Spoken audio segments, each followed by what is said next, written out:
നമസ്കാരം. ലൈക്ക് ലൈവിലേക്ക് എല്ലാവർക്കും ഒരിക്കൽ കൂടി സ്വാഗതം.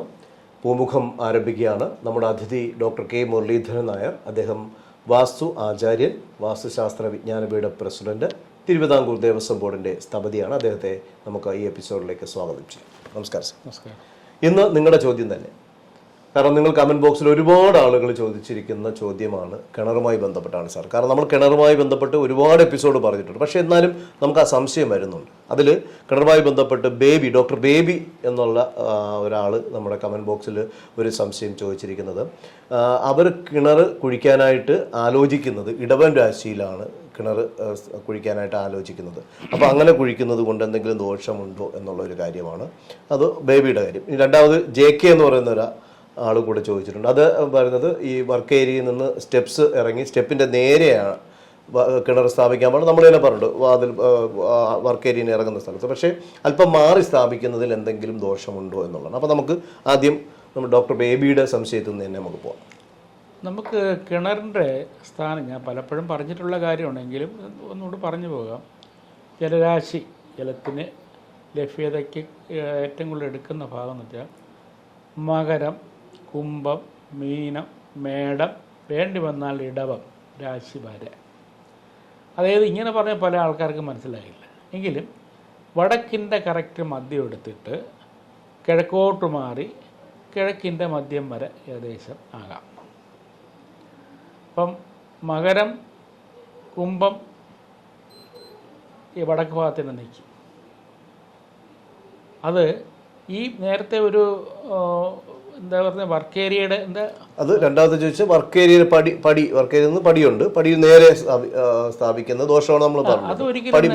നമുക്ക് വാതിൽ നേരെ ആവാമോ എന്നുള്ള വടക്ക് കിഴക്ക് ഭാഗത്തോട്ട് അടുക്കളയുണ്ടെങ്കിൽ ഒരു ഇപ്പുറത്തോട്ട് മാറി ഒരു വർക്ക് ഏരിയ എടുക്കും സ്വാഭാവികം.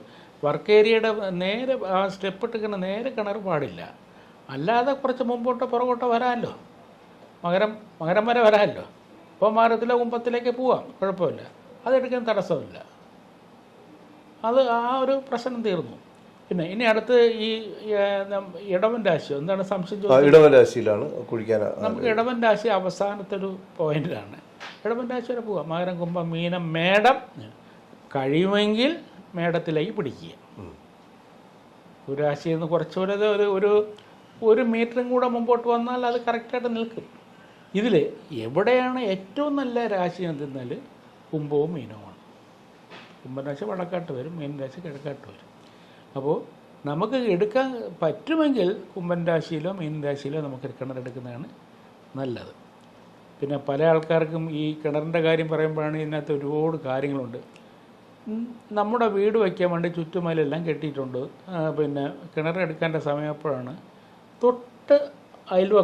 തൊട്ടപ്പുറത്ത് അവരുടെ സെപ്റ്റി ടാങ്ക് നമ്മൾ ഈ രാശിയിൽ എടുക്കുകയാണ്. ഈ രാശിയുമായിട്ട് ബന്ധപ്പെട്ട് 7 മീറ്റർ കഴിയാതെ ഒരിക്കലും തന്നെ സെപ്റ്റി ടാങ്ക് വന്നാൽ കിണറെടുക്കാൻ പറ്റില്ല. ഈ 7 മീറ്റർ കിട്ടില്ല. അവിടെയാണ് ഏറ്റവും വലിയ പ്രശ്നം. ഇപ്പോൾ 7 മീറ്റർ അളവിൻ്റെ ഒക്കെ പിടിച്ചു വരുമ്പോൾ നമ്മൾ ഈ പറഞ്ഞ മേടൻ രാശിയൊക്കെ കഴിഞ്ഞ് പോരും. അല്ലെങ്കിൽ ഇപ്പുറത്തേക്ക് നമ്മൾ ഉദ്ദേശിക്കുന്ന രാശിയിലേക്കകത്ത് നിൽക്കാത്ത ഔട്ട് ചെയ്ത് പോകുന്ന ഫലമുണ്ടാവും. അവിടെയാണ് ഈ പ്രശ്നങ്ങളെല്ലാം ഉണ്ടാകും. അങ്ങനെയാണ് ചില ആൾക്കാരിനെ വടക്ക് പടിഞ്ഞാറ് ഭാഗത്തോ അല്ലെങ്കിൽ തെക്ക് കിഴക്കേ മൂലഭാഗം അടുപ്പിച്ചൊക്കെ കൊണ്ടൊക്കെ കിണർ കുഴിക്കുന്നത്. അതിനെയാണ് നമ്മൾ പിന്നെ വേറെ യാതൊരു വഴിയില്ലാത്തതുകൊണ്ട് ഒരു മന കെട്ടി ഒരു മതിൽ കെട്ടി കിണറും വീടുമായിട്ട് വേർതിരിക്കും. ആ ഫലം വീടിനകത്ത് കിട്ടാതിരിക്കാൻ വേണ്ടി കുറച്ച് മാറില്ല എന്ന് പറയുന്നില്ല. എങ്കിലും നമ്മൾ അതാണ് പറയുന്നത്, നമ്മൾ വീട് വയ്ക്കാൻ വേണ്ടി സ്ഥലം നിശ്ചയിക്കുമ്പോൾ ഒരുപാട് കാര്യങ്ങൾ നോക്കിയിട്ടാണ് വീട് പണിയാൻ. നമ്മളൊരു ലാൻഡ് നിശ്ചയിക്കുകയാണ്, നമ്മൾ വാങ്ങാൻ ഉദ്ദേശിക്കുകയാണെങ്കിൽ പിന്നെ ഏകദേശം നമ്മൾ കിണറെന്തായിരുന്നാലും ഒരു വീട്ടിൽ വേണ്ടി വരും. തൊട്ട് അയൽവക്കരോട് ചോദിക്കുന്നു, നിങ്ങളുടെ സെപ്റ്റി ടാങ്ക് ഏത് ഭാഗത്താണ് കിടക്കുന്നത്? അവർ പറഞ്ഞു ഞങ്ങളുടെ ഇന്ന ഭാഗത്ത്. അപ്പോൾ ആ ഒരു കണക്ക് കിട്ടും. അത് അത്യാവശ്യമാണ്. അത് വെച്ചിട്ട് നമ്മൾ രാശി നോക്കിയാൽ അത് കണക്കാക്കി നമുക്ക് ചെയ്യാമല്ലോ. മറ്റ് വീടിൻ്റെ പണി തുടങ്ങാൻ നേരത്ത് വെള്ളമെല്ലാം വീട് പണി ചെയ്യാൻ പറ്റൂലല്ലോ. അപ്പം അതിനുവേണ്ടി അത്യാവശ്യമായിട്ട് ചെയ്യുമ്പോഴായിരിക്കും ഇങ്ങനെയുള്ളൊരു ഇഷ്യൂസ് വരുന്നത്. അതുകൊണ്ട് കിണറെന്ന് വെച്ചിരുന്നാൽ സർവ്വ ഐശ്വര്യങ്ങളും തരുന്നതാണ് കിണർ. നിസ്സാരമല്ല കിണറെന്ന് വെച്ചാൽ. വീടിൻ്റെ ഭാര്യ ഭർത്താക്കന്മാരുടെ ഐക്യത്തിൻ്റെ സമ്പൽ സമൃദ്ധിക്ക് വേണ്ടി കുട്ടികളുടെ പഠനം, വിദ്യാഭ്യാസം, ഇത് ഒരുപാട് കാര്യങ്ങൾ ഈ കിണറുമായിട്ട് ഭാഗ്യസ്ഥാനുണ്ട്. അപ്പോൾ സാധാരണ ഒരു കിണറെടുക്കുക എന്ന് വെച്ചാൽ നിസ്സാരമായിട്ട് കരുതരുത്. കിണർ ഭാഗ്യസ്ഥാനം തന്നെയാണ്. മീനൻ രാശിയിലും കുംഭൻ രാശിയിലൊക്കെ ഒരു കിണർ വരുന്ന ഐശ്വര്യപ്രദമാണ്. അതുകൊണ്ട് നോക്കി ചെയ്യും. അല്ല, അതുപോലെ എൻ്റെ ഒരു സുഹൃത്ത് ഇപ്പോൾ വീട് പണിയുന്നുണ്ട്. പുള്ളി എൻ്റെ അടുത്ത് ചോദിക്കാൻ പറഞ്ഞൊരു ചോദ്യം കൂടെയാണ്.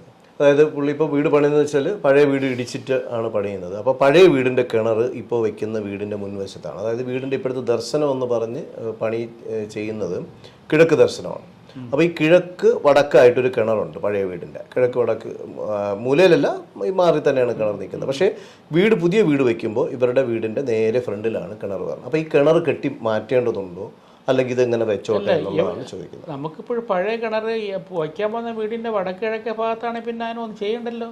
വടക്ക് പക്ഷേ ഇതിൻ്റെ ഫ്രണ്ടിലേക്ക് വീട് വരുമ്പോഴേക്കും തൊട്ട് വീടിൻ്റെ ഉമ്മറത്തിൻ്റെ ഫ്രണ്ട് വാതിലിൻ്റെ നേരെ വരുന്നില്ല, നീങ്ങി തന്നെയാണ് വരുന്നത്, കിണറിരിക്കുന്നു എന്നുള്ളത്. അപ്പോൾ അത് മാറ്റണമോ? കിണർ ഫ്രണ്ടിൽ വരുന്നതുകൊണ്ട് അങ്ങനെ അതിൻ്റെ ആവശ്യം, അതായത് പ്രധാനപ്പെട്ട വാതിലിന് നേരെയല്ല വരുന്നത്. അതിൻ്റെ ഒരു കുഴപ്പമില്ല.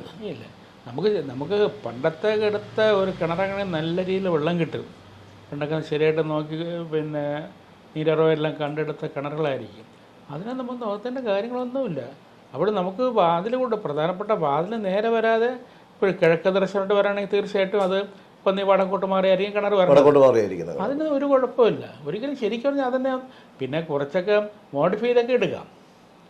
പണ്ടത്തെ കുറേ കിണറിൻ്റെ സൈഡ് ഇടിക്കുക അങ്ങനെയൊക്കെ അതിനൊക്കെ മോഡിഫൈ ചെയ്തെടുത്താൽ ഒരിക്കലും തന്നെ നികത്തരുത് കേട്ടോ. അല്ല, കെട്ടിമാറ്റണം. അതായത് ഇവർ മതിൽ എന്തായാലും ഫ്രണ്ടിൽ വരുമല്ലോ, അപ്പോഴേക്കും കെട്ടിമാറ്റ കാര്യമൊന്നുമില്ല. നമ്മുടെ കോമ്പൗണ്ട് അകത്ത് തന്നെ ആയിക്കോട്ടെ. നമ്മുടെ വാസ്തുമണ്ഡലം എന്ന് പറയുന്നത്, നമ്മളൊരു വാസ്തുമണ്ഡലം തിരിക്കുന്നുണ്ട്. വാസ്തുമണ്ഡലം എന്ന് വെച്ചാൽ ഒരു മതിൽ കെട്ടിക്കഴിഞ്ഞു. ആ മതിൽ കെട്ടിക്കഴിഞ്ഞ് കാണുന്നൊരു വാസ്തുമണ്ഡലത്തിലാണ്. ആ വാസ്തുമണ്ഡലത്തിനകത്ത് കിണർ നിൽക്കുന്നതാണ് ഏറ്റവും നല്ലത്. ഈ ചുറ്റുമതിലിൻ്റെ വെളിയിൽ പോയ ആ കിണർ നമുക്ക് ഭാഗ്യസ്ഥാനം വരുത്തരില്ല. നമുക്കൊരു ചുറ്റുമതിലിനകത്താണ് കിണർ വരേണ്ടത്. അതാണ് ഭാഗ്യം എന്ന് പറയുന്നത്. പല ആൾക്കാർക്കും മന കെട്ടി വെളിയിലൊരു കിണർ എഴുതിയിട്ട് പമ്പ് സെറ്റ് വെച്ച് കൊടുക്കുക. അവിടെ ലക്കൊന്നും വരില്ല. അത് വെള്ളം കിട്ടാൻ വേണ്ടിയുള്ള കോർപ്പറേഷൻ വാട്ടർ ഇട്ട പോലെ തന്നെ വെളിയിൽ നമുക്ക് ഒരു കിണർ ഒഴിച്ചിട്ടുണ്ട്. അവിടെ നിന്ന് പമ്പ് സെറ്റ് വെച്ച് വെള്ളം എടുക്കുന്നു. അതിന് വേറെ ഗുണമില്ല, ദോഷം. പക്ഷേ അങ്ങനെ അതല്ല.